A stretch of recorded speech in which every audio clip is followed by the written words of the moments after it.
ഓം അജ്ഞാനതിമിരാന്ധസ്യ ജ്ഞാനാഞ്ജനശലാകയാ ചക്ഷുരോന്മിലിതം യേന തസ്മൈ ശ്രീഗുരുവേ നമഃ. ഹേ കൃഷ്ണ കരുണാ സിന്ധു ദീനബന്ധോ ജഗത്പദേ ഗോപേശ ഗോപികാകാന്ത രാധാകാന്ത നമോസ്തുതേ. തപ്തകാഞ്ചന ഗൗരംഗീ രാധേ വൃന്ദാവനേശ്വരി വൃഷഭാനുസുതേ ദേവി പ്രണമാമി ഹരിപ്രിയേ. വാഞ്ചാകൽപതരൂപശ്ച കൃപാ സിന്ധുഭ്യ ഏവ ച പതിതാനാം പാവനേഭ്യോ വൈഷ്ണവേഭ്യോ നമോ നമഃ. നമോ ഓം വിഷ്ണുപാദായ കൃഷ്ണപൃഷ്ഠായ ഭൂതലേ ശ്രീമതേ ഭക്തിവേദാന്ത സ്വാമിൻ ഇതി നാമിനെ. നമസ്തേ സാരസ്വതേ ദേവേ ഗൗരവാണി പ്രചാരിണേ നിർവിശേഷ ശൂന്യവാദി പാശ്ചാത്യദേശതാരിണേ. जय श्री कृष्ण चैतन्य प्रभु नित्यानंद श्री अद्वैत गदाधर श्रीवासादि गौरभक्तवृंद. हरे कृष्णा कृष्ण कृष्ण हरे हरे हरे राम राम राम हरे हरे. ओम नमो भगवते वासुदेवाय. ओम नमो भगवते वासुदेवाय. ओम नमो भगवते वासुदेवाय. ഹരേ കൃഷ്ണ. എല്ലാവർക്കും ശ്രീമദ് ഭഗവത്ഗീത ക്ലാസ്സിലേക്ക് സ്വാഗതം. ഇന്ന് നമ്മൾ ചർച്ച ചെയ്യുന്നത് 4-ാമത്തെ അധ്യായത്തിലെ 9-ാമത്തെ ശ്ലോകമാണ്.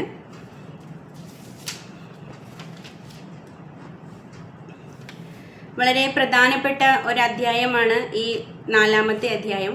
ഭഗവത്ഗീതയിലെ എല്ലാ അധ്യായങ്ങളും പ്രധാനപ്പെട്ടവ തന്നെയാണ്, യാതൊരു സംശയവുമില്ല.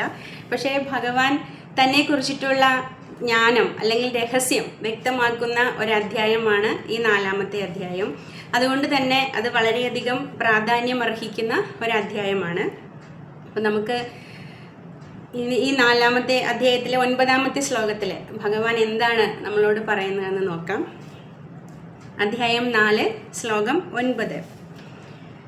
ജന്മ കർമ്മ ച മേ ദിവ്യം ഏവം യോ വേത്തി തത്വദഃ त्यक्त्वा देहं पुनर्जन्म नैति मां एति सो अर्जुन. जन्म कर्म च मे दिव्यम् एवं यो वेत्ति तत्त्वतः त्यक्त्वा देहं पुनर्जन्म नैति मां एति सो अर्जुन. जन्म कर्म च मे दिव्यम् एवं यो वेत्ति तत्त्वतः त्यक्त्वा देहं पुनर्जन्म नैति मां एति सो अर्जुन. വിവർത്തനവും ഭാവാർത്ഥവും ശ്രീല പ്രഭുപാദരുടേതാണ്. ജയ ശ്രീല പ്രഭുപാദ്. അല്ലയോ അർജുന, എൻ്റെ ജനനത്തിൻ്റെയും പ്രവൃത്തികളുടെയും അതീന്ദ്രിയ സ്വഭാവം ഗ്രഹിച്ചവർ മരണശേഷം വീണ്ടും ഭൗതിക ലോകത്തിൽ പിറക്കുന്നില്ല. അവർ ശാശ്വതമായ എൻ്റെ ലോകത്തിലെത്തുന്നു. ഭാവാർത്ഥം: ഭഗവാൻ ശാശ്വതമായ തൻ്റെ ധാമത്തിൽ നിന്ന് ഭൗതിക ലോകത്തിൽ അവതരിക്കുന്നത് എങ്ങനെയെന്ന് 6-ാം ശ്ലോകം വിവരിച്ചു കഴിഞ്ഞു. പരംപുരുഷന്റെ പ്രത്യക്ഷീഭാവത്തെക്കുറിച്ചുള്ള സത്യം ഗ്രഹിച്ചവർ ഭൗതിക ബന്ധനത്തിൽ നിന്ന് വിമുക്തരായി കഴിഞ്ഞു. അതുകൊണ്ട് ഈ ഭൗതിക ശരീരം ഉപേക്ഷിച്ചാൽ ഉടനെ അവർക്ക് ദൈവസന്നിധിയിൽ എത്തിച്ചേരാം. ജീവാത്മാവിന് ഭൗതിക ബന്ധനത്തിൽ നിന്നുള്ള ഈ മോചനം എളുപ്പത്തിൽ കിട്ടാവുന്നതല്ല. അവ്യക്തിഗതവാദികളും യോഗികളും അത്യന്തം ക്ലേശങ്ങൾ സഹിച്ച് അനേകം ജന്മങ്ങൾക്ക് ശേഷമാണ് മോക്ഷം നേടുന്നത്. അവരുടെ ആ മോക്ഷമാകട്ടെ ഭാഗികവും അത്രേ. അവർ വീണ്ടും ഭൗതിക ലോകത്തിലേക്ക് തിരിച്ചു വരാനുള്ള സാധ്യതയുണ്ട്. എന്നാൽ ഭക്തൻ ഭഗവാന്റെ ശരീരത്തിൻ്റെയും പ്രവർത്തനങ്ങളുടെയും അതീന്ദ്രിയ സ്വഭാവം മനസ്സിലാക്കുന്നത് കൊണ്ട് മാത്രം മരണശേഷം കൃഷ്ണലോകം പ്രാപിക്കുന്നു. ഭൗതിക ലോകത്തിൽ ഒരു പുനർജന്മം എടുക്കുക എന്ന സാഹസത്തിന് ഇടവരികയുമില്ല. ഹരേ കൃഷ്ണ.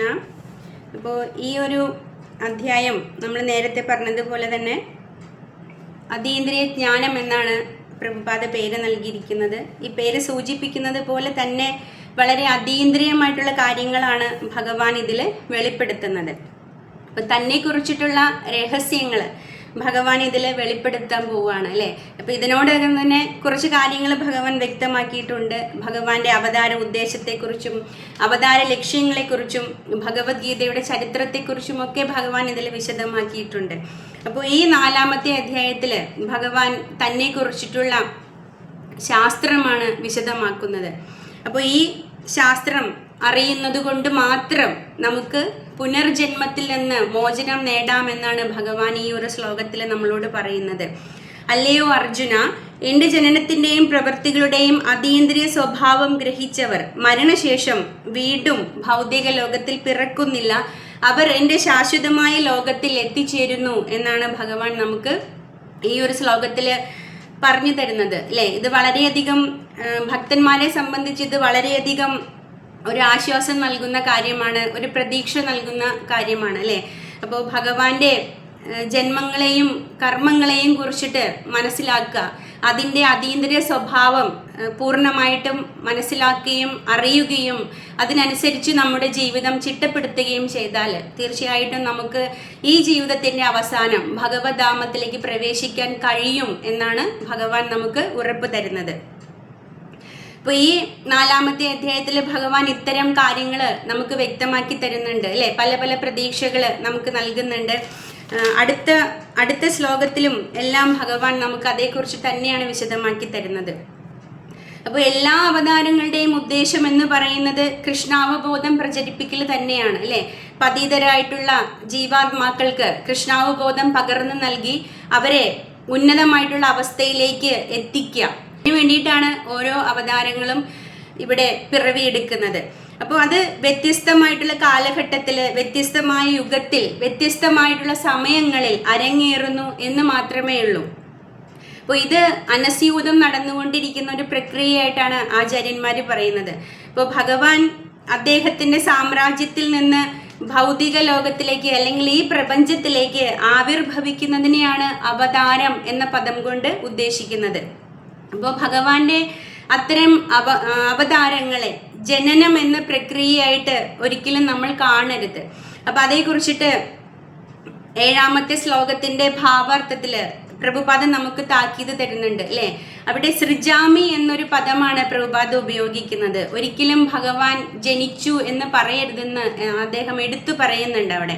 അപ്പോൾ ഭഗവാന്റെ എല്ലാം അവതാരങ്ങളാണ് അല്ലേ. അവിടെ ജനനം എന്നൊരു പദം കൊണ്ട് ഒരിക്കലും അതിനെ വിശേഷിപ്പിക്കരുതെന്ന് പ്രഭുപാദം പറയുന്നുണ്ട്. അപ്പോൾ അതിന് ഏറ്റവും ഇപ്പോൾ ഈ അടുത്ത് തന്നെ നമ്മൾ ജന്മാഷ്ടമി ആഘോഷിച്ചു അല്ലേ. അവിടെ നമ്മൾ ഒരുപാട് സേവനങ്ങൾ ചെയ്തു. ഭഗവാന്റെ ജന്മങ്ങളെയും കർമ്മങ്ങളെയും അനുസ്മരിപ്പിക്കുന്ന കലാരൂപങ്ങൾ കാണുകയും കേൾക്കുകയും ചെയ്തു. അപ്പോൾ ഈ കഥകളും കാര്യങ്ങളും നമ്മൾ എല്ലാ വർഷവും ആവർത്തിച്ച് കേൾക്കുന്നവയാണ്, കാണുന്നവയാണ്, മനസ്സിലാക്കുന്നവയാണ് അല്ലേ. പക്ഷെ എന്തെങ്കിലും ഒരിക്കലും നമുക്ക് ഏതെങ്കിലും ഒരു വർഷം നമുക്ക് മടുപ്പ് അനുഭവപ്പെടാറുണ്ടോ? ഇതെല്ലാം ഞാൻ എത്രയോ വർഷങ്ങളായിട്ട് കേട്ടുകൊണ്ടിരിക്കുന്നതാണ്, കണ്ടുകൊണ്ടിരിക്കുന്നതാണ്, ഇത്തവണ ഇതിനെ ഒന്നും പോകണ്ട അല്ലെങ്കിൽ ഇതൊന്നും കാണണ്ട, കേൾക്കണ്ട എന്നൊരിക്കലും നമ്മൾ ചിന്തിക്കാറില്ല അല്ലേ. കാരണം ഭഗവാന്റെ കാര്യങ്ങൾ ഓരോ തവണ കേൾക്കുന്നതും നമുക്ക് ഹൃദ്യമായിട്ടുള്ള ഒരു അനുഭവമാണ് സമ്മാനിക്കുന്നത്. നമ്മൾ പലതവണ കേട്ടതും കണ്ടതുമായിട്ടുള്ള കാര്യങ്ങളാണ് വീണ്ടും വീണ്ടും നമ്മൾ കാണുന്നതും കേൾക്കുന്നതും. എന്നിട്ടും നമ്മൾ ആദ്യമായിട്ട് അത് കാണുന്നത് പോലെ, കേൾക്കുന്നത് പോലെ അല്ലേ, മനസ്സിലാക്കുന്നത് പോലെയാണ് നമുക്ക് അനുഭവപ്പെടുക.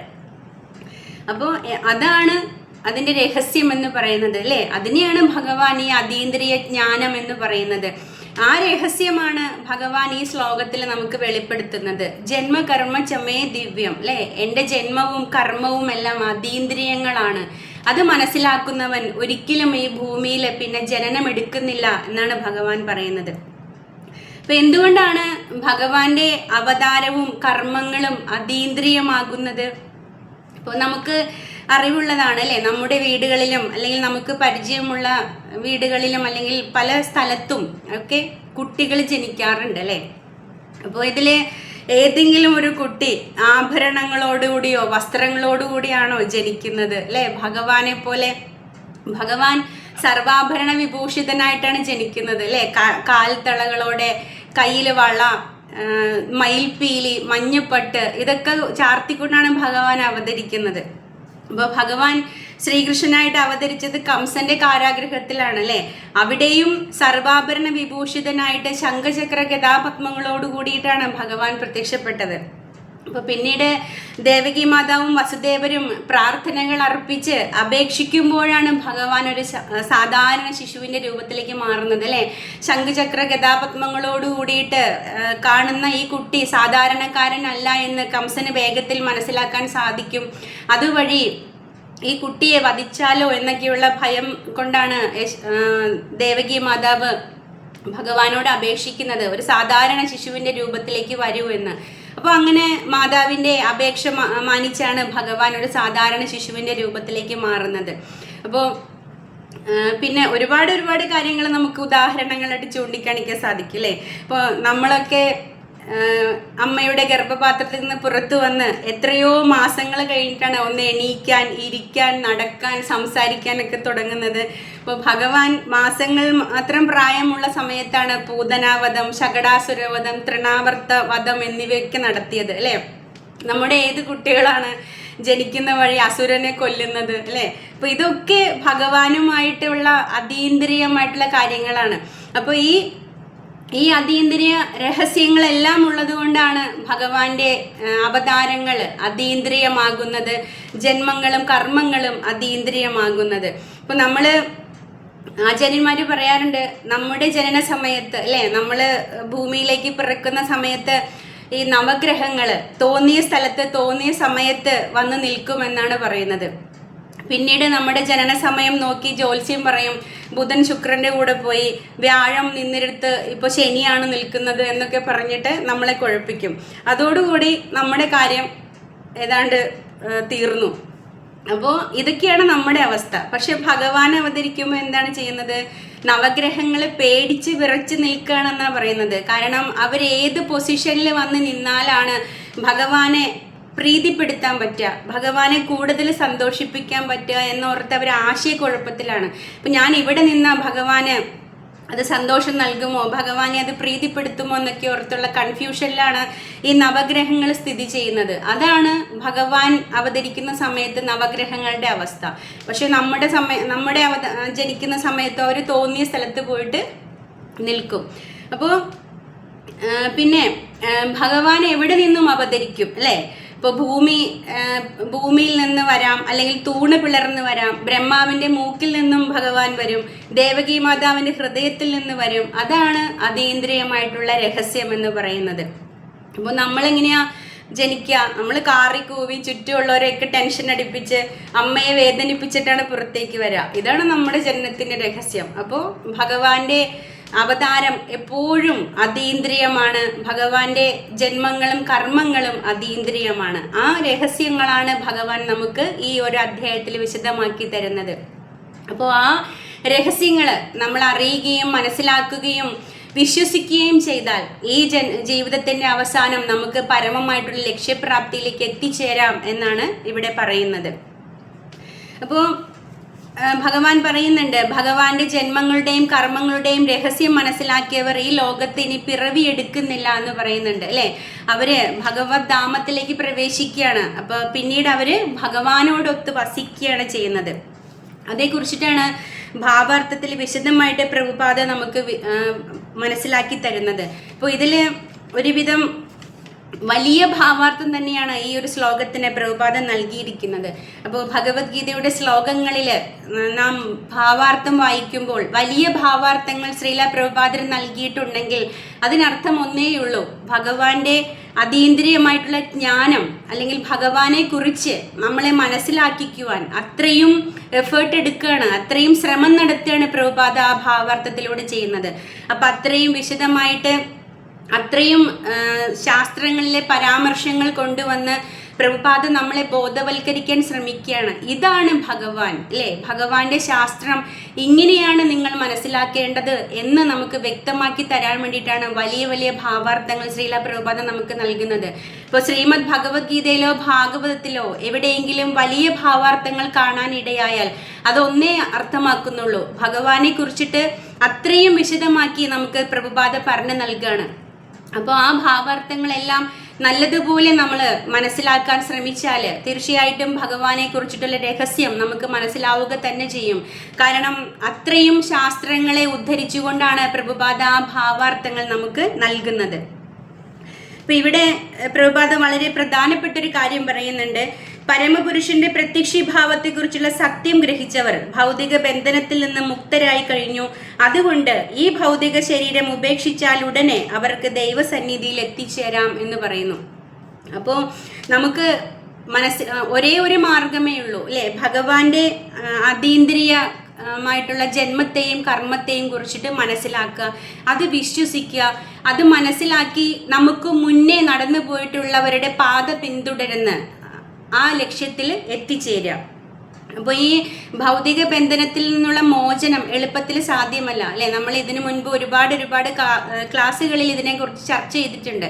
അപ്പോൾ ഈ ഭൗതിക ബന്ധനത്തിൽ നിന്ന്, ഭൗതിക മാലിന്യങ്ങളിൽ നിന്ന് പുറത്തു കടക്കുക വളരെ പ്രയാസമുള്ള കാര്യമാണ്. പക്ഷേ അവിടെയാണ് ഭഗവാന്റെ രഹസ്യത്തിൻ്റെ അതീന്ദ്രിയമായിട്ടുള്ള കാര്യങ്ങളുടെ പ്രസക്തി. അപ്പോൾ അത് മനസ്സിലാക്കുക വഴി നമുക്ക് വളരെ എളുപ്പത്തിൽ അതിൽ നിന്നൊക്കെ പുറത്തു കടക്കാം. ഈ പ്രകൃതിയുടെ ത്രിഗുണങ്ങളിൽ നിന്ന് നമുക്ക് മോചിതനാവാനായിട്ട് സാധിക്കും. അപ്പോൾ ഈ കൃഷ്ണാവബോധത്തിൽ ഇരുന്നു കൊണ്ട് ഈ അതീന്ദ്രിയ രഹസ്യങ്ങൾ മനസ്സിലാക്കുമ്പോഴാണ് നമുക്ക് കുറെ കൂടി അർത്ഥവ്യാപ്തിയായിട്ട് അതിനെ ഉൾക്കൊള്ളാൻ സാധിക്കുള്ളൂ, മനസ്സിലാക്കാൻ സാധിക്കുള്ളൂ, പെരുമാറാൻ സാധിക്കുള്ളൂ. അപ്പോൾ എന്താണ് കൃഷ്ണാവബോധം നമുക്ക് നൽകുന്നത്? കൃഷ്ണാവബോധത്തിൽ ഇരുന്നുകൊണ്ട് നാം ഈ കാര്യങ്ങൾ ഗ്രഹിക്കുമ്പോൾ അല്ലേ, നമുക്ക് കുറെ കൂടി അതിനെ ഉൾക്കൊള്ളാൻ സാധിക്കും, കുറെ കൂടി അതിനെ വിശ്വസിക്കാൻ സാധിക്കും, അതിനെ നമുക്ക് ഫലപ്രാപ്തിയിൽ എത്തിക്കാൻ സാധിക്കും. അപ്പോൾ നമുക്ക് അറിവുകൾ ഒരുപാട് സ്ഥലത്തുനിന്ന് ലഭ്യമാണ് അല്ലേ. അപ്പോൾ പല മാർഗങ്ങളിലൂടെ പല രീതികളിലൂടെ നമുക്ക് ഇന്നത്തെ കാലത്ത് അറിവ് ലഭ്യമാണ്. ഇന്നത്തെ സോഷ്യൽ മീഡിയയിൽ നമ്മുടെ വിരൽ തുമ്പിലാണ് എല്ലാ രഹസ്യങ്ങളും, എല്ലാ അറിവുകളും ഇരിക്കുന്നുണ്ട് അല്ലേ. പക്ഷേ ആ ലഭ്യമാകുന്ന അറിവുകളെ നാം യഥാർത്ഥ രീതിയിൽ പ്രയോജനപ്പെടുത്തിയാൽ മാത്രമേ ഈ ഭഗവാൻ ഉദ്ദേശിക്കുന്ന ആ ലക്ഷ്യത്തിലേക്ക് നമുക്ക് എത്തിച്ചേരാനായിട്ട് സാധിക്കുള്ളൂ. അപ്പോൾ ഭഗവാൻ പരമദിവ്യോത്തമ പുരുഷനാണ് എന്ന് നാം അംഗീകരിക്കണം, വിശ്വസിക്കണം, അത് നമ്മുടെ ജീവിതത്തിൽ പ്രവർത്തിപ്പിക്കണം. ഭഗവാനെ നമ്മുടെ ജീവിതത്തിൻ്റെ മധ്യഭാഗത്ത് കൊണ്ടുവരികയും നമ്മുടെ എല്ലാ പ്രവൃത്തികളും ഭഗവാന് വേണ്ടി നാം അർപ്പിക്കുകയും ചെയ്യുമ്പോഴാണ് അത് കൃഷ്ണാവബോധ പ്രവർത്തനങ്ങളായിട്ട് മാറുന്നത്. ഇത്തരം പ്രവർത്തനങ്ങളെ എന്തായിട്ടാണ് വിശേഷിപ്പിക്കുന്നത്? യജ്ഞങ്ങളായിട്ടാണ് വിശേഷിപ്പിക്കുന്നത് അല്ലേ. ഭഗവത്ഗീതയിൽ ഭഗവാൻ പറയുന്നുണ്ട്, വിഷ്ണുവിനായിട്ടുള്ള യജ്ഞം എന്ന രീതിയിൽ നമ്മുടെ നിത്യേനയുള്ള കർമ്മങ്ങൾ നാം ചെയ്താൽ അത് ഫലപ്രാപ്തിയിൽ എത്തിച്ചേരാൻ സഹായിക്കുമെന്ന് പറയുന്നുണ്ട്. അപ്പോൾ അത്തരം ആ നിത്യേനയുള്ള കർമ്മങ്ങളെ യജ്ഞങ്ങളാക്കി മാറ്റാൻ സാധിക്കുന്നത് കൃഷ്ണാവബോധത്തിൽ ഇരിക്കുമ്പോഴാണ് അല്ലേ. അപ്പോൾ നമ്മൾ ഈ പറയുന്ന അറിവുകളെല്ലാം നേടുന്നുണ്ട്. പക്ഷെ ആ അറിവുകളെല്ലാം വെച്ചിട്ട് പരമദിവ്യോത്തമ പുരുഷനെ നമ്മൾ മനസ്സിലാക്കുകയും അംഗീകരിക്കുകയും ആ പരമപുരുഷന് വേണ്ടിയിട്ട് നമ്മുടെ നിത്യേനയുള്ള സേവനങ്ങൾ, ഭഗവത് സേവനങ്ങൾ, നിത്യേനയുള്ള കർമ്മങ്ങൾ ഭഗവത് സേവനങ്ങളാക്കി മാറ്റുകയും ചെയ്യുമ്പോഴാണ് അതിൻ്റെ യഥാർത്ഥ പ്രയോജനത്തിലേക്ക് നമുക്ക് എത്തിച്ചേരാനായിട്ട് സാധിക്കുന്നത്. അപ്പം അങ്ങനെയുള്ള വ്യക്തി തീർച്ചയായിട്ടും മോക്ഷപ്രാപ്തിക്ക് അർഹനാണ്. അവൻ ഈ ഒരു ജന്മത്തിൻ്റെ അവസാനം ഭഗവദ്ധാമത്തിൽ എത്തിച്ചേരുക തന്നെ ചെയ്യും. കാരണം സേവനമാണ് നമ്മുടെ മൂലസ്വരൂപം അല്ലേ. നമ്മൾ ഓരോരുത്തരും ഭഗവാന്റെ സേവകരാണ്. അപ്പോൾ ആ മൂലസ്വരൂപത്തിലേക്ക് നമ്മളെ കൊണ്ടുവരുന്നതിന് സഹായിക്കുന്നത് ഭഗവാന്റെ സേവനമാണ്. അപ്പോൾ ആ ഭഗവാന്റെ സേവനം ചെയ്യുമ്പോഴാണ് നമുക്ക് നമ്മുടെ ഈ ജന്മജന്മാന്തരങ്ങളായിട്ട് കിടക്കുന്ന പൊടിപടലങ്ങളെ ശുദ്ധീകരിച്ച് നമ്മുടെ ഹൃദയത്തെ നിർമ്മലമാക്കാനും ഭഗവദ്ധാമത്തിലേക്ക് പ്രവേശിക്കാനും സാധിക്കുള്ളൂ. അപ്പോൾ നമ്മൾ ഈ ഒരു ആഴ്ച വേൾഡ് ഹോളി നെയിം വീക്ക് എന്ന പേരിലാണ് ആചരിക്കുന്നത് അല്ലേ. ശ്രീല പ്രഭുപാദ ജലദൂത എന്ന ചരക്ക് കപ്പലിൽ അമേരിക്കയിലേക്ക് പോയി അവിടെ കൃഷ്ണാവബോധം സ്ഥാപിച്ചതിൻ്റെ ഒരു ഓർമ്മ പുതുക്കലായിട്ടാണ് നമ്മൾ ഈ ഒരു വേൾഡ് ഹോളി നെയിം വീക്ക് എന്ന പേരിൽ ആചരിക്കുന്നത്. അപ്പോൾ ആ ഒരു ആഴ്ചക്കാലം നമ്മൾ എത്രമാത്രം നാമജപം ചെയ്യാൻ പറ്റുമോ അത്രമാത്രം നാമജപം ചെയ്യാം. ചേതോ ദർപ്പണം ആർജനം അല്ലേ. കാരണം നമ്മൾ എത്രമാത്രം നാമജപം ചെയ്യുന്നോ അത്രയും വേഗത്തിൽ നമ്മുടെ ഹൃദയമാകുന്ന കണ്ണാടിയിലെ പൊടിപടലങ്ങളെ നമുക്ക് ശുദ്ധീകരിക്കാനായിട്ട് സാധിക്കും. ചേതോ ദർപ്പണം എന്നതുകൊണ്ട് ഉദ്ദേശിക്കുന്ന അതാണ്. അപ്പം നമ്മുടെ ഹൃദയമാകുന്ന കണ്ണാടിയിലെ പൊടിപടലങ്ങൾ മാറ്റണമെങ്കിൽ നാമജപം കൊണ്ട് മാത്രമേ സാധിക്കൂ. അപ്പോൾ അതിന് എത്രത്തോളം നമുക്ക് ഈ ഒരു ആഴ്ച ഉപയോഗപ്പെടുത്താൻ സാധിക്കുമോ അത്രത്തോളം ഉപയോഗപ്പെടുത്താൻ നമ്മൾ ശ്രമിക്കണം. അപ്പോൾ ഞങ്ങളുടെ യാത്ര കൂടുതൽ നാമജപം ചെയ്യുന്ന ആളുകൾക്ക് സർട്ടിഫിക്കറ്റുകൾ വിതരണം ചെയ്യാറുണ്ട്, അവർക്ക് സമ്മാനങ്ങൾ ഏർപ്പെടുത്തിയിട്ടുണ്ട്. അപ്പോൾ ചില ആളുകൾ ആ സമ്മാനത്തിന് വേണ്ടി, ആ ഒരു സർട്ടിഫിക്കറ്റിന് വേണ്ടിയിട്ട് നാമജപം ചെയ്യാറുണ്ട്. അവർ വെളുപ്പിന് 3 മണിക്കൊക്കെ എണീറ്റിരുന്നിട്ട് ജോലിക്ക് പോകുന്നതിന് മുൻപായിട്ടൊക്കെ ഒരുപാട് നാമജപങ്ങളൊക്കെ ചെയ്യുന്ന ആളുകളുണ്ട്. പക്ഷേ എന്ത് തന്നെയാണ് അവരുടെ ഉദ്ദേശമെങ്കിലും ഭഗവാന്റെ നാമമാണ് അവർ ജപിക്കുന്നത് അല്ലേ. അതുവഴി അവരുടെ ജീവിതത്തിലെ ഒരുപാട് മാറ്റങ്ങൾ വരുത്താനായിട്ട് ആ നാമം സാധിക്കും. അവർ ചിലപ്പോൾ സർട്ടിഫിക്കറ്റിന് വേണ്ടിയിട്ടാണ് അവരുടെ ലക്ഷ്യമെങ്കിലും പക്ഷെ അത് ഒരുപാട് മാറ്റങ്ങൾ അവരുടെ ജീവിതത്തിൽ കൊണ്ടുവരും. അപ്പോൾ എന്ത് തന്നെ ആയാലും ഈ ഒരു ആഴ്ച നമുക്ക് വേൾഡ് ഹോളി നെയിം വീക്കായിട്ടാണ് നമ്മൾ ആചരിക്കുന്നത്. അപ്പോൾ അത് ഒരുപാട് നാമജപം നമുക്ക് ഭഗവാന് വേണ്ടി ചെയ്യുവാനുള്ള ഒരു അവസരമാണ്. അപ്പോൾ അങ്ങനെ ഈ നാമജപങ്ങൾ മൂലം നമുക്ക് നമ്മുടെ നഷ്ടപ്പെട്ടു പോയിട്ടുള്ള അവബോധത്തെ നമുക്ക് പുനരുജ്ജീവിപ്പിക്കാൻ സാധിക്കും. നമ്മൾ മറന്നു പോയിട്ടുള്ള ഭഗവാനുമായിട്ടുള്ള ബന്ധത്തെ നമുക്ക് പുനരുജ്ജീവിപ്പിക്കാൻ സാധിക്കും. അതുവഴി കുറെ കൂടി ഊർജ്ജസ്വലമായിട്ട് നമുക്ക് ഭഗവാന്റെ കാര്യങ്ങളിൽ ഏർപ്പെടാനും സേവനങ്ങൾ അർപ്പിക്കുവാനും ഒക്കെ സാധിക്കും. അപ്പോൾ ഇവിടെ പ്രഭുപാദ് പറയുന്നുണ്ട്, അഭ്യക്തഗതവാദികളും യോഗികളും ബ്രഹ്മജ്യോതിസിൽ ലയിക്കുകയാണ് ചെയ്യുന്നത് അല്ലേ. അത് പക്ഷേ ഭാഗികമാണ്, അതൊരിക്കലും പൂർണ്ണമായിട്ടുള്ള ഒരു ഭഗവദ്ധാമത്തിലേക്ക് പ്രവേശിക്കലല്ല. അപ്പൊ അവിടെ നിന്ന് വീണ്ടും അവർക്കൊരു പതനം സംഭവിക്കും. അവർ വീണ്ടും ഭൗതിക ലോകത്തിലേക്ക് തിരിച്ചു വരും. പക്ഷെ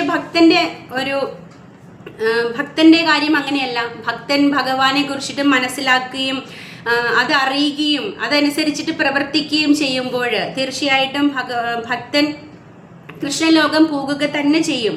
ഇപ്പൊ ഭൗതിക ലോകത്തിലേക്ക് ഇനി ഒരിക്കലും ആ ഭക്തൻ തിരിച്ചു വരുന്നില്ല എന്നിവിടെ ഭഗവാൻ നമുക്ക് ഉറപ്പ് തരുന്നുണ്ട്. അപ്പൊ പുനർജന്മം എന്ന ആ ഒരു സാഹസത്തിലേക്ക് ഒരിക്കലും ആ ഭക്തൻ മുതിരില്ല എന്ന് ഭഗവാൻ ഇവിടെ ഉറപ്പ് തരുന്നുണ്ട്. അപ്പൊ ഇവിടെ ജന്മമൃത്യു ജരാവ്യാധിയിൽ നിന്ന് എന്നേക്കുമുള്ളൊരു മോചനമാണ് അതുവഴി നമുക്ക് ലഭിക്കുന്നത് അല്ലേ. അപ്പോൾ ഭഗവാന്റെ പരമദിവ്യത്വം നാം അംഗീകരിക്കുകയും മനസ്സിലാക്കുകയും ഭക്തിയുത സേവനങ്ങൾ അർപ്പിക്കുകയും ചെയ്താൽ മാത്രമേ ഈ ഒരു അറിവ് കൊണ്ട് പ്രയോജനം ലഭിക്കുന്നുള്ളൂ. അറിവ് സമ്പാദിക്കുന്നതിൽ അർത്ഥമില്ല, അത് പ്രയോജനത്തിൽ കൊണ്ടുവരണം അല്ലേ. ഇപ്പോൾ നാം ഉദാഹരണമായിട്ട് എപ്പോഴും പ്രഭാത പറയാറുണ്ട്, കാരണം നമ്മൾ എക്സസൈസ് ചെയ്യുക അല്ലേ. നമ്മൾ എക്സസൈസ് ചെയ്യുന്നതിൻ്റെ വീഡിയോ കാണുകയോ അല്ലെങ്കിൽ അതിനെക്കുറിച്ചിട്ടുള്ള അറിവ് സമ്പാദിക്കുകയോ ചെയ്തത് കൊണ്ട് കാര്യമില്ല. നമ്മൾ ആ എക്സസൈസ് നമ്മുടെ ജീവിതത്തിൻ്റെ ഭാഗമാക്കുകയും നമ്മളത് അനുവർത്തിക്കുകയും ചെയ്യുമ്പോഴാണ് അതിൻ്റെ യഥാർത്ഥ പ്രയോജനം നമുക്ക് ലഭിക്കുന്നത് അല്ലേ. അതേപോലെ തന്നെയാണ് ഇവിടെ ഭഗവാനെ കുറിച്ചിട്ടുള്ള അറിവുകൾ നേടിയിട്ട് കാര്യമില്ല. പല പല ബുക്കുകളിൽ നിറച്ച് നമ്മൾ കേൾക്കുന്ന കാര്യങ്ങൾ എഴുതി വെച്ചിട്ടോ ഒന്നും കാര്യമില്ല. നമ്മളത് പ്രയോജനത്തിൽ കൊണ്ടുവരണം. ഭഗവാന് നമ്മൾ സേവനങ്ങൾ അർപ്പിക്കണം. അപ്പോൾ സേവനങ്ങൾ അർപ്പിക്കുമ്പോഴാണ് നമ്മുടെ ജീവിതത്തിന് മാറ്റങ്ങൾ വരിക, നമ്മുടെ അവബോധത്തിന് മാറ്റങ്ങൾ വരിക.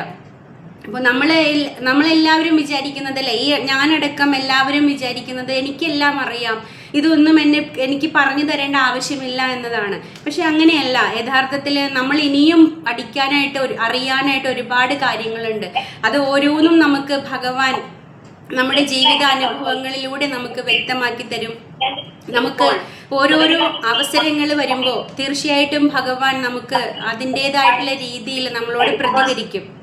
ആ അറിവ് നാം സമ്പാദിച്ചത് കൊണ്ടായില്ല, അത് നമ്മൾ പ്രയോജനത്തിൽ വരുത്തണം. അല്ലാത്ത പക്ഷം നമ്മൾ വീണ്ടും പുനരഭി ജനനം, പുനരഭി മരണം, പുനരഭി ജനനി, ജതരേ ശയനം, ഇതിങ്ങനെ തുടർന്നുകൊണ്ട് പോവുകയാണ് ചെയ്യുന്നത്. അപ്പോൾ ഇങ്ങനെ ഒരമ്മയുടെ ഗർഭപാത്രത്തിൽ നിന്ന് മറ്റൊരമ്മയുടെ ഗർഭപാത്രത്തിലേക്ക് നമ്മളിങ്ങനെ അനസ്യൂതം മാറ്റപ്പെട്ടുകൊണ്ടേയിരിക്കും. അപ്പോൾ ഇതിനൊരു അറുതി വരുത്തണമെങ്കിൽ, ഇതിനൊരു അവസാനം വരുത്തണമെങ്കിൽ ഭഗവാൻ പറയുന്നത് പോലെ ഭഗവാന്റെ ജന്മങ്ങളുടെയും കർമ്മങ്ങളുടെയും അതീന്ദ്രിയ സ്വഭാവം നാം മനസ്സിലാക്കുകയും അറിയുകയും അതനുസരിച്ച് പ്രവർത്തിക്കുകയും വേണം. അപ്പോൾ തീർച്ചയായിട്ടും നമുക്ക് ഈ ജീവിതത്തിൻ്റെ അവസാനം നമ്മുടെ അവസാനത്തെ ജന്മമാക്കി മാറ്റാനായിട്ട് സാധിക്കും. ഭഗവാന്റെ പരമമായിട്ടുള്ള ധാമത്തിലേക്ക് നമുക്ക് പ്രവേശിക്കുവാനും സാധിക്കും. ഇപ്പോൾ ശ്രീല പ്രഭുപാദര് ഇവിടെ പറയുന്നുണ്ട്, എല്ലാ അവതാരങ്ങളും ഭഗവാനിൽ നിന്നാണ് വരുന്നത് അല്ലേ. ആ ഒരു പരമമായിട്ടുള്ള സത്യം നാം അംഗീകരിക്കണം. അദ്വൈതം അച്യുതം അനാദിം അനന്തരൂപം എന്ന് ഇവിടെ പ്രഭുപാദ നമുക്ക് ബ്രഹ്മസംഹിതയിലെ ഒരു ശ്ലോകം തരുന്നുണ്ട്. അപ്പോൾ എല്ലാ അവതാരങ്ങളും ഭഗവാനിൽ നിന്നാണ് വരുന്നത്. അദ്വൈതം അച്യുതം അനാദിം അനന്തരൂപം അല്ലേ. ഭഗവാൻ അച്യുതനിൽ നിന്ന് അനാദിയും അനന്തങ്ങളുമായിട്ടുള്ള അവതാരങ്ങൾ പുറത്തേക്ക് വരുന്നത്. അപ്പോൾ എന്തൊക്കെ തന്നെ വന്നാലും ഭഗവാൻ അപ്പോഴും പൂർണ്ണനായിട്ട് തന്നെ നിലകൊള്ളുന്നു എന്നിവിടെ പ്രഭുപാദ പറയുന്നുണ്ട്. അപ്പോൾ ആ അവതാരങ്ങളെല്ലാം തന്നെ വരുന്നത് പരമപുരുഷനായിട്ടുള്ള ഭഗവാനിൽ നിന്ന് തന്നെയാണ്.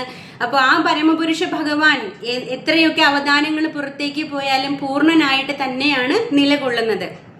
ഇതേക്കുറിച്ചിട്ട് ശ്രീമദ് ഭാഗവത്തിൽ പറയുന്നുണ്ട് അല്ലെ, ഏതേ ചംശ കലാപുംസ കൃഷ്ണസ്തു ഭഗവാൻ സ്വയം ഇന്ദ്രാരി വ്യാകുലം ലോകം മൃഡയന്തി യുഗേ യുഗേ എന്ന് പറയുന്നുണ്ട്.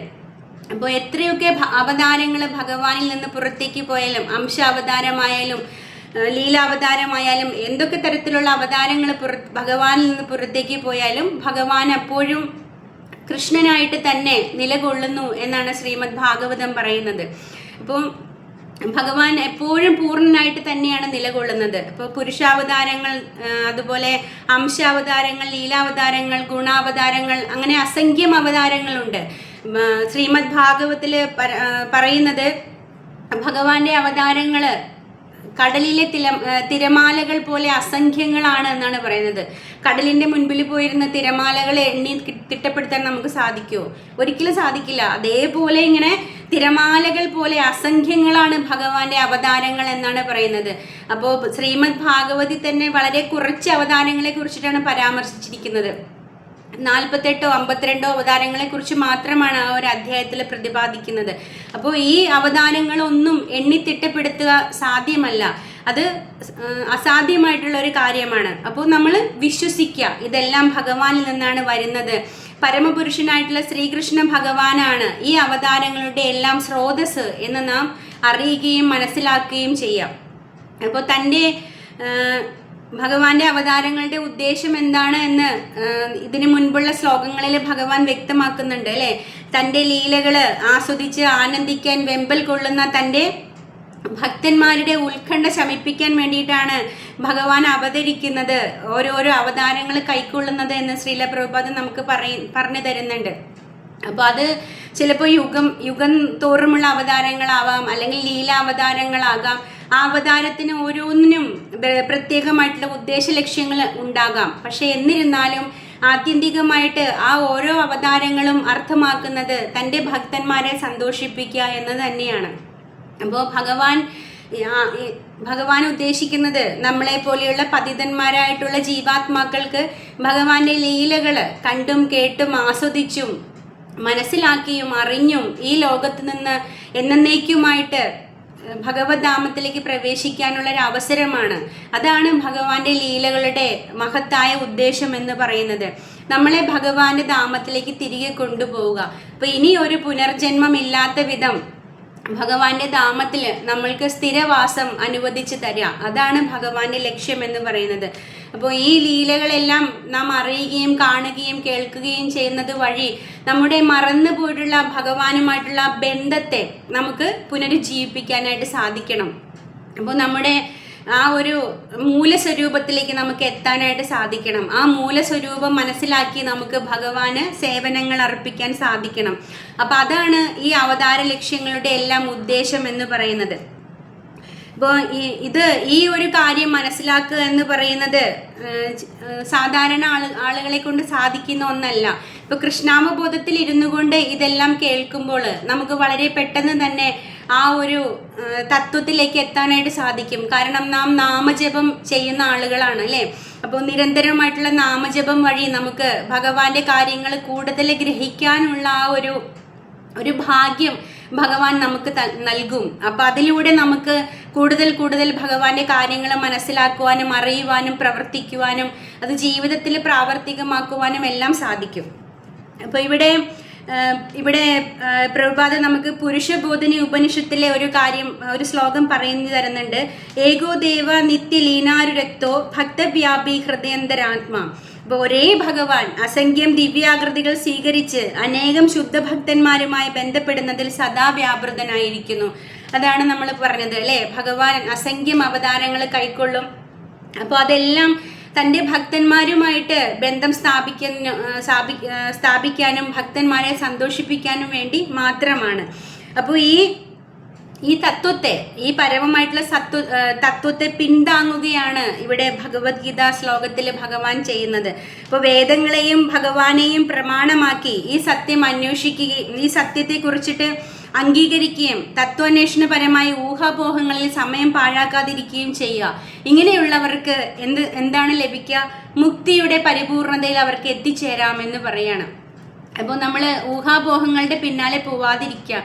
ഇപ്പോൾ ഇതിനു മുൻപേ പരമസത്യം മനസ്സിലാക്കിയിട്ടുള്ള ആചാര്യന്മാരുടെ വാക്കുകളെ പിന്തുടരുക, അവരുടെ നിർദ്ദേശങ്ങൾ ജീവിതത്തിൽ പകർത്തുക, അത് അനുസരിക്കുക. അങ്ങനെ ചെയ്താൽ നമുക്ക് ഈ ഊഹാപോഹങ്ങളുടെ പിന്നാലെ പോകുന്ന സമയം ലാഭിക്കാനും ജീവിതത്തിൽ ഫലപ്രദമായിട്ട് അത് ഉപയോഗിക്കാനും സാധിക്കും. അപ്പോൾ ഇതിനെല്ലാം അടിസ്ഥാനമായിട്ട് വേണ്ടത് എന്താണ്? വിശ്വാസമാണ് വേണ്ടത്, അല്ലേ? വിശ്വാസം അതല്ലേ എല്ലാം എന്നൊരു പ്രശസ്തമായിട്ടുള്ള ഒരു പരസ്യവാചകമുണ്ട്.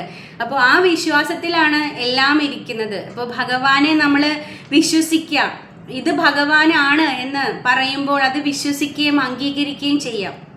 കാരണം ആചാര്യന്മാര് നമുക്ക് മുന്നേ പരമമായിട്ടുള്ള സത്യം മനസ്സിലാക്കിയിട്ടുള്ള ആളുകളാണ്. അവരവരുടെ ജീവിതത്തിൽ അത് പകർത്തിയിട്ടുള്ള ആളുകളാണ്, വിജയം കൈവരിച്ചിട്ടുള്ള ആളുകളാണ്. ഇപ്പോൾ മഹാജന ഏനകഥോ സബദ്ധ എന്ന് പറയും ശാസ്ത്രത്തിൽ, അല്ലേ? അപ്പോൾ മഹാജനങ്ങളായിട്ടുള്ള ആളുകളുടെ വാക്കുകളെ പിന്തുടരുക. അവര് നല്ല ഒരു മാർഗം നമുക്ക് കാണിച്ചു തന്നിട്ടുണ്ട്. ഇപ്പം നമ്മളായിട്ട് പോയിട്ട് ഇനി പുതിയ വഴിയൊന്നും വെട്ടേണ്ട ആവശ്യമില്ല. അവിടെ ഓൾറെഡി അവർ ഭഗവാനിലേക്കുള്ള പാതയെല്ലാം നമുക്ക് കല്ലും മുള്ളും മാറ്റിയെല്ലാം റെഡിയാക്കി വെച്ചിട്ടുണ്ട്. അപ്പം അതിലൂടെ പോയാൽ മാത്രം മതി. അത് അനുസരിക്കുകയും വിശ്വസിക്കുകയും ചെയ്താൽ തീർച്ചയായിട്ടും നമുക്കും ഭഗവത് ധാമത്തിൽ എത്തിച്ചേരാനായിട്ട് സാധിക്കും. അപ്പോൾ മോക്ഷ പ്രാപ്തിക്ക് ഒരേ ഒരു മാർഗമേ ഉള്ളൂ എന്ന് പ്രഭുപാദ ഇവിടെ പറയുന്നു, വിശ്വാസം, അല്ലേ? വിശ്വസിക്കുക, അത് മാത്രമാണ് ഉപായം. അപ്പോൾ സംശയമില്ലാതെ ഭഗവാനിൽ അടിയുറച്ച് വിശ്വസിക്കുക, ആചാര്യന്മാരുടെ വാക്കുകളെ അതേപടി ജീവിതത്തിൽ പ്രാവർത്തികമാക്കുക. ഇപ്പോൾ പരമപുരുഷനെ അറിയുകയും മനസ്സിലാക്കുകയും അവിടെ നിന്നാണ് ഭഗവാൻ എന്ന് ഉറച്ച് വിശ്വസിക്കുകയും ചെയ്യുക. നമുക്ക് അവസരം കിട്ടുമ്പോഴൊക്കെ ഭഗവാനെ വാഴ്ത്തിപ്പാടുവാനായിട്ട് നമ്മൾ സമയം കണ്ടെത്തുകയും ശ്രമിക്കുകയും ചെയ്യുക. ഇപ്പോൾ നമ്മൾ ആളുകളോട് പറയാറുണ്ട്, അല്ലേ? നമ്മൾ പ്രചരണമാണ് സത്ത എന്നാണ് പറയുന്നത്. അപ്പോൾ പ്രഭുപാദ നമുക്ക് നൽകിയിരിക്കുന്ന ഒരു പ്രധാനപ്പെട്ട കാര്യത്തിലൊന്നാണ് പ്രചരണം. അപ്പോൾ നമ്മൾ ഗുരുവിനെ സ്വീകരിക്കുമ്പോൾ ഗുരു നമ്മളോട് ആവശ്യപ്പെടുന്നത് ഭഗവാന്റെ ശാസ്ത്രം പ്രചരിപ്പിക്കാൻ എന്നെ സഹായിക്കണമെന്നാണ്. അപ്പോൾ അത് നമ്മളെ കൊണ്ടാവുന്ന രീതിയിൽ ചെയ്യുക. അതിൽ വലിയ പാണ്ഡിത്യമോ ഒന്നും തന്നെ ആവശ്യമില്ല. നമ്മൾ ആളുകളോട് ഇതേക്കുറിച്ചിട്ട് ഭഗവാനെ കുറിച്ചിട്ട് മറ്റുള്ളവരോട് പറയാൻ പറയുമ്പോൾ പെട്ടെന്ന് തന്നെ വരുന്നത്, അയ്യോ എനിക്കൊന്നും അറിയില്ല, ഞാൻ എങ്ങനെ പറയാനാണ്, എനിക്ക് അതേക്കുറിച്ചിട്ട് ഒന്നും തന്നെ അറിയില്ല എന്നാണ് പറയുന്നത്. ഒന്നും അറിയണമെന്നില്ല, അല്ലേ? ഒന്നും അറിയില്ല അതാണ് ഏറ്റവും വലിയ അറിവ്. കാരണം ആ വിനയത്തിൽ നിന്നുകൊണ്ട് നമ്മൾ പ്രചരിപ്പിച്ചാൽ തീർച്ചയായിട്ടും അത് ജനങ്ങളുടെ ഹൃദയത്തിലേക്ക് ചെല്ലാൻ സാധിക്കും. കാരണം നമുക്കെല്ലാം അറിയാം എന്നുള്ള ഒരു ധാരണ നമ്മളിൽ വരുമ്പോൾ അത് നമ്മളെ താഴത്തോട്ട് കൊണ്ടുപോവുകയാണ് ചെയ്യുന്നത്. അപ്പോൾ നമ്മളെപ്പോഴും വിനയത്തോടു കൂടിയിട്ട് നമുക്കറിവുള്ള കാര്യങ്ങൾ ഭഗവാനെ കുറിച്ച് മറ്റുള്ളവരോട് പറഞ്ഞു കൊടുക്കുക, അതാണ് പ്രചരണം. ഇപ്പോൾ ശ്രീമദ് ഭാഗവത്തിന്റെ ഒരു ഭാവാർത്ഥത്തിൽ പറയുന്നുണ്ട്, അധ്യായം ഞാൻ ഓർക്കുന്നില്ല, അവിടെ പറയുന്നുണ്ട്, ഇപ്പോൾ ഒരു പക്ഷി, അല്ലേ? പലതരത്തിലുള്ള പക്ഷികളുണ്ട്. അപ്പോൾ ആ പലതരത്തിലുള്ള പക്ഷികളും പല ഉയരങ്ങളിലാണ് ആകാശത്ത് പറക്കുക. അവർക്ക് സാധിക്കുന്ന ഉയരത്തിലാണ് ഒരു പക്ഷിക്ക് പറക്കാൻ സാധിക്കൂ. അല്ലാതെ കാക്കയ്ക്ക് പറക്കാൻ പറ്റുന്ന വേഗത്തിൽ അല്ലെങ്കിൽ ഉയരത്തിൽ പ്രാവിന് പറക്കാൻ സാധിക്കണമെന്നില്ല. അപ്പോൾ ഓരോ പക്ഷിയും അവർക്ക് സാധിക്കുന്ന അത്രയും ഉയരത്തിലാണ് ആകാശത്ത് പറക്കുന്നത്, അല്ലേ? ആകാശം അനന്തമാണ്, അനന്തമാണ്, ഒരുപാട് പ്രത്യേകതകളുള്ളതാണ്. പക്ഷെ എന്താണ്, നമുക്ക് പറ്റുന്ന അത്രയും കാര്യമേ നമുക്കവിടെ ചെയ്യാൻ സാധിക്കൂ. അപ്പം നമുക്ക് ഇത്രയും കാലത്തെ ക്ലാസ്സുകൾ കേൾക്കുന്നതിലൂടെ അല്ലെങ്കിൽ ഭഗവാനെ കുറിച്ച് നമുക്ക് എന്താണോ നമ്മുടെ ഒരു ബുദ്ധിക്ക് നമുക്ക് മനസ്സിലായത് അത് നമ്മൾ മറ്റുള്ളവരോട് പറയാം. അല്ലാതെ ഇവിടെ പാണ്ഡിത്യമോ ഡിഗ്രിയോ ഒന്നും തന്നെ ആവശ്യമില്ല. നമുക്ക് മനസ്സിലായത് എന്താണോ അത് നമ്മൾ നമ്മുടെ ജീവിതാനുഭവങ്ങളിൽ നിന്ന് നമ്മൾ നേടിയ പാഠങ്ങൾ നമ്മൾ മറ്റുള്ളവർക്ക് വേണ്ടി പകർന്നു കൊടുക്കുക. അതാണ് പ്രചരണം എന്ന വാക്കുകൊണ്ട് ഉദ്ദേശിക്കുന്നത്. അപ്പോൾ ഒരു പക്ഷി തനിക്ക് സാധിക്കുന്ന വിധം ഉയരത്തിൽ പറക്കുന്നത് പോലെ നമ്മളെ കൊണ്ട് സാധിക്കുന്ന വിധം നമുക്ക് ഭഗവാനെ കുറിച്ചിട്ട് മറ്റുള്ളവരോട് പറഞ്ഞു കൊടുക്കാൻ സാധിക്കണം. അതിനെയാണ് പ്രചരണം എന്ന് പറയുന്നത്. അത് ഭഗവാന് ഏറ്റവും ഇഷ്ടമുള്ളൊരു കാര്യമാണ് അല്ലേ. ഭഗവത്ഗീതയിൽ തന്നെ ഭഗവാൻ പറയുന്നുണ്ട്, എൻ്റെ ശാസ്ത്രം പ്രചരിപ്പിക്കുന്നവരോടാണ് എനിക്ക് ഏറ്റവും പ്രിയം എന്ന് അർജുനനോട് പറയുന്നുണ്ട്. അപ്പോൾ അങ്ങനെ ഭഗവാനെ വാഴ്ത്താൻ കിട്ടുന്ന ഒരവസരവും നമ്മൾ പാഴാക്കാതിരിക്കുക. അപ്പോൾ അങ്ങനെ ഭഗവാനെ കുറിച്ചിട്ട് പ്രകീർത്തിക്കാൻ നമ്മൾ സമയവും സാഹചര്യവും നമ്മൾ ഒരുക്കിയെടുക്കുമ്പോൾ അതെല്ലാം ഒരുപാട് മാറ്റങ്ങൾ നമ്മുടെ ജീവിതത്തിൽ കൊണ്ടുവരാനായിട്ട് സാധിക്കും. അപ്പോൾ ദൃഢവിശ്വാസമുള്ളൊരു ഭക്തന് ജീവിതത്തിൽ പരിപൂർണ നേടാം എന്ന് ഇവിടെ പ്രഭുപാദ എടുത്തു പറയുന്നുണ്ട്. അതിനെ സാധൂകരിക്കുന്ന വിധത്തിൽ ഇവിടെ പ്രഭുപാദ ഇവിടെ ഒരു ശ്ലോകം നൽകുന്നുണ്ട് ശ്വേതശതനോപനിഷത്തിലെ. അവിടെ പറയുന്നു, തമേവ വിദിത്വാദി മൃത്യുമേതി നാന്യ പന്ഥാ വിദ്യതേ ഉയനായ. അതായത് പരമദിവ്യോത്തമ പുരുഷനായ ഭഗവാനെ അറിയുന്നത് കൊണ്ട് മാത്രം ജനന മരണങ്ങളിൽ നിന്ന് തികച്ചും മുക്തനാവാം. ഈ പൂർണ്ണത നേടാൻ ഇതല്ലാതെ മറ്റൊരു വഴിയില്ല. ഇത് ശ്വേതശതര ഉപനിഷത്തിൽ പറയുന്ന വാക്യമാണ്. അപ്പോൾ പ്രഭുപാദ ഇതുപോലെ ഒരുപാട് ഉദാഹരണങ്ങൾ പല ശാസ്ത്ര ഗ്രന്ഥങ്ങളിൽ നിന്നും ഉദ്ധരിക്കാറുണ്ട്. ഇതെല്ലാം നമ്മുടെ വിശ്വാസത്തെ ഊട്ടി ഉറപ്പിക്കാനും നമ്മുടെ വിശ്വാസം ഉറയ്ക്കുവാനും അതുവഴി നമുക്ക് പൂർണ്ണമായിട്ടുള്ള അറിവ് നേടുവാനും വേണ്ടിയാണ്. അപ്പോൾ ശ്രീല പ്രഭുപാദരെ പോലെയുള്ള ഒരു മഹത്തായ ആചാര്യൻ്റെ കീഴിൽ നമുക്ക് കൃഷ്ണാവബോധം പരിശീലിക്കാൻ കഴിയുന്നത് തന്നെ നമ്മുടെ ജീവിതത്തിൽ വരുന്ന ഏറ്റവും വലിയ ഭാഗ്യമാണ് അല്ലേ.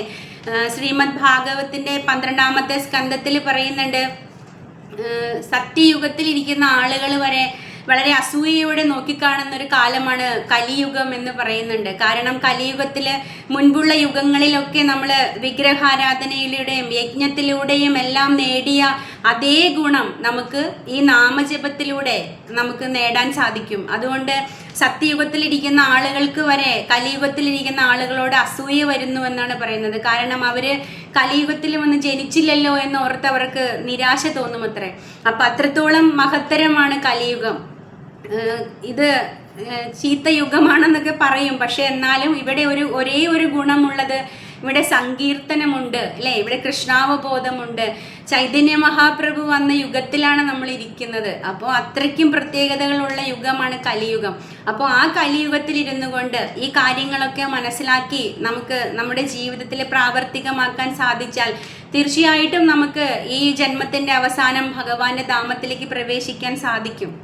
അപ്പോൾ ശ്രീകൃഷ്ണ ഭഗവാൻ പരമദിവ്യോത്തമ പുരുഷനാണ് എന്ന് നാം അറിയുകയും മനസ്സിലാക്കുകയും അത് ജീവിതത്തിൽ പകർത്തുകയും ചെയ്യുക, വിശ്വസിക്കുകയും ചെയ്യുക. അതാണ് ഏറ്റവും പരമപ്രാധാന്യമായിട്ട് കണക്കാക്കുന്നത്. കാരണം അറിവുകൾ നേടുന്നത് കൊണ്ട് കാര്യമില്ല, അത് ഫലപ്രാപ്തിയിൽ എത്തണമെങ്കിൽ നാം അതനുസരിച്ചിട്ട് പ്രവർത്തിക്കണം, നമ്മുടെ ജീവിതത്തിൽ അത് പകർത്തണം. അപ്പോൾ മാത്രമാണ് ആ അറിവിന് പൂർണ്ണത ലഭിക്കുന്നത്. ഇപ്പോൾ ഭഗവാൻ പറയുന്നുണ്ട്, മനുഷ്യരൂപത്തിൽ ഭഗവാൻ അവതരിക്കുന്നതിന്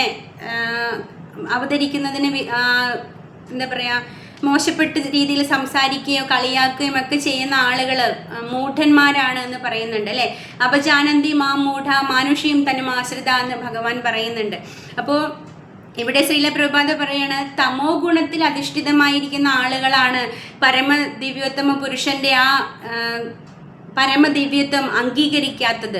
അവര് ശ്രീകൃഷ്ണ ഭഗവാൻ പരമദിവ്യോത്തമ പുരുഷനാണ് എന്ന് മനസ്സിലാക്കാത്തവര് തമോ ഗുണത്തിന് അടിമകളാണ് എന്നാണ് ഇവിടെ പ്രഭുപാദ പറയുന്നത്.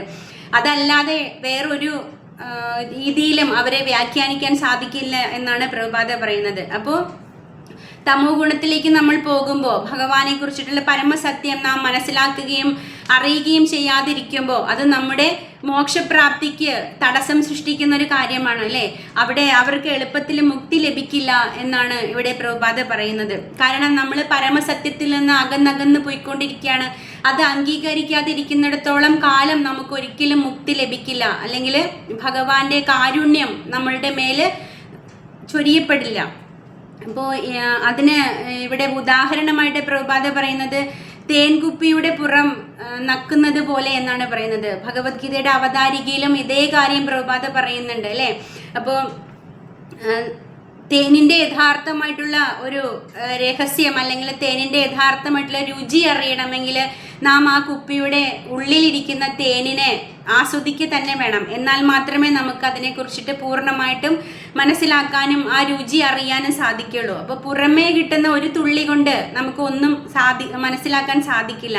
അതേപോലെയാണ് ഇപ്പൊ നമ്മുടെ ഭൗതികമായിട്ടുള്ള അറിവ് വെച്ചിട്ട് ഒരിക്കലും നാം ഭഗവത്ഗീതയെ അളക്കുകയോ ഭഗവാനെ പറ്റിയിട്ട് മൂഢമായിട്ടുള്ള ധാരണകൾ വെച്ച് പുലർത്തുകയോ ചെയ്യരുത്. അതിനാണ് നമുക്ക് ആചാര്യന്മാരുള്ളത് അല്ലേ. നമ്മൾ നേരത്തെ പറഞ്ഞു മഹാജനോ ഏന കഥാ സബദ്ധ എന്ന് പറഞ്ഞു.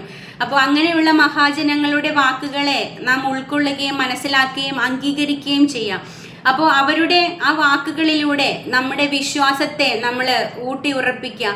ഭഗവാനാണ് പരമദിവ്യോത്തമ പുരുഷൻ എന്ന് പറയുമ്പോൾ അത് അംഗീകരിക്കുകയും വിശ്വസിക്കുകയും ചെയ്യാം.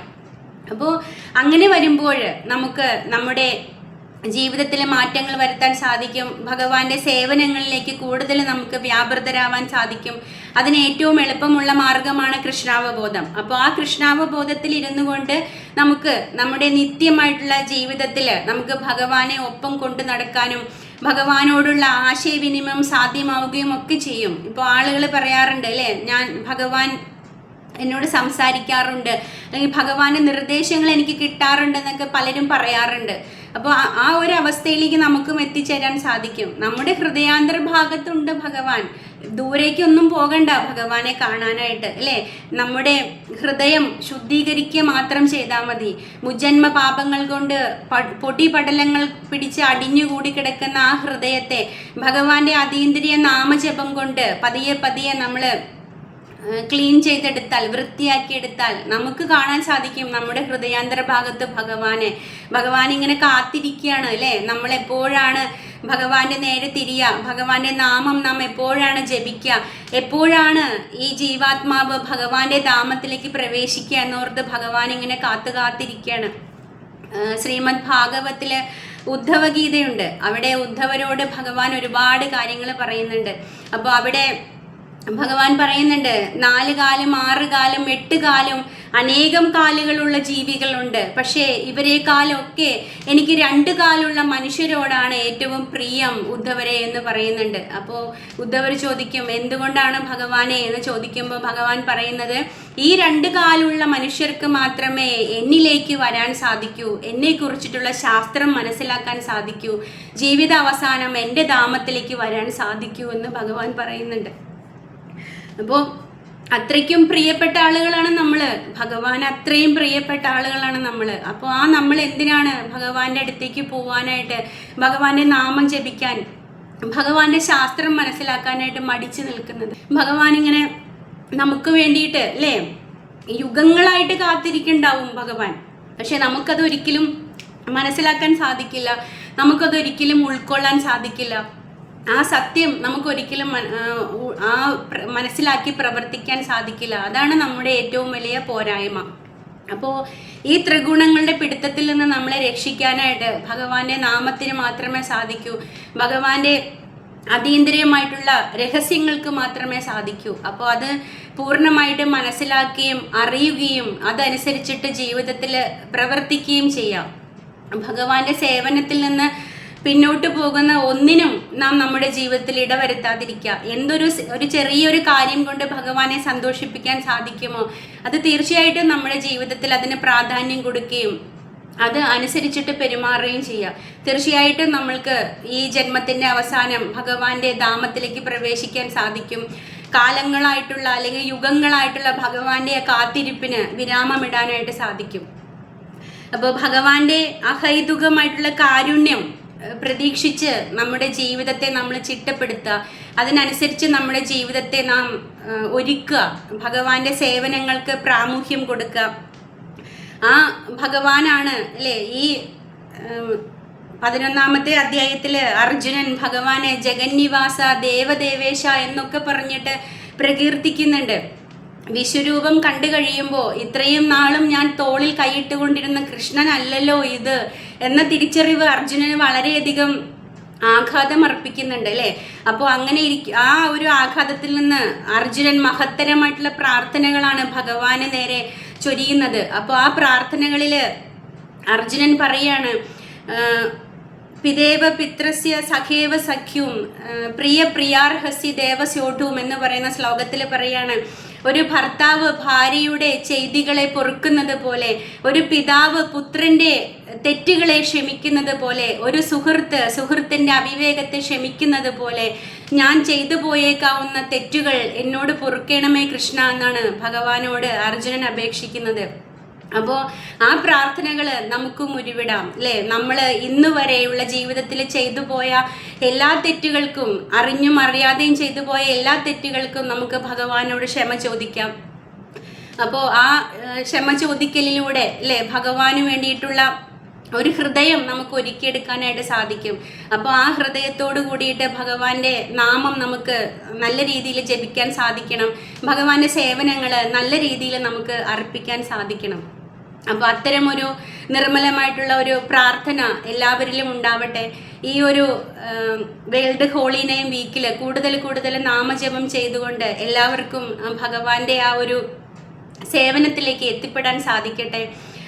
എന്നെ കേട്ടുകൊണ്ടിരിക്കുന്ന എല്ലാവർക്കും ഭഗവാന്റെ കാരുണ്യം എത്രയും വേഗം പ്രാപ്തമാവട്ടെ എന്ന് ആഗ്രഹിക്കുകയും ഗുരുജനങ്ങളോട് പ്രാർത്ഥിക്കുകയും ചെയ്തുകൊണ്ട് ഇന്നത്തെ ഭഗവത്ഗീത ക്ലാസ് ഇവിടെ അവസാനിപ്പിക്കുകയാണ്. ഹരേ കൃഷ്ണ.